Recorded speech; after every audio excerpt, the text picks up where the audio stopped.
Hong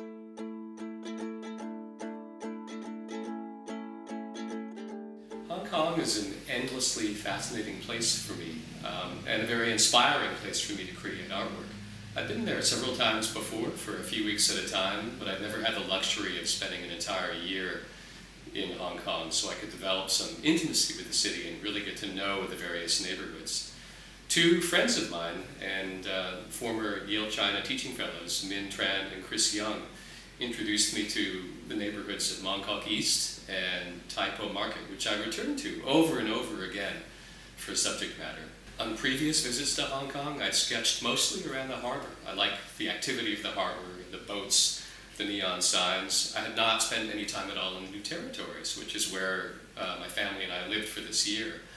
I was very attracted to areas like Tai Po, like Sai Kung, where there are thriving street markets with lots of crowds, chaos, smells, signs, a carnival-esque atmosphere.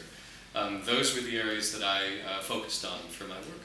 For me, there are two distinct sides to Hong Kong. There's the very modern part of Hong Kong that's in some of the malls in the larger towns, and also the areas down by the harbor that cater to tourism.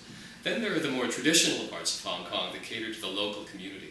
Tai Po Market is like that. I love the fact that when I go to Tai Po Market to sketch, very often I'll be the only non-local person that I see there. There are very few signs in English. It's clearly catering to a community that I had not had any experience with before. In some cases, as with the painting behind me, I was able to do a sketch the first time that I visited this particular location. It took me about 40 minutes to do the original sketch, which I then transferred to the larger painting. With other scenes, some of the small business owners in the street markets, it took repeated visits to go and scout out the locations to see what point of view, what time of day I might want to do a sketch. That was where the value of having a longer period of time came into play. I had the luxury of being able to return to sites that attracted me.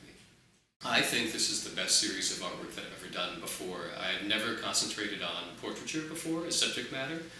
There was something about these small business owners in the street markets that struck me as being something that I really wanted to pursue as a focus for my work.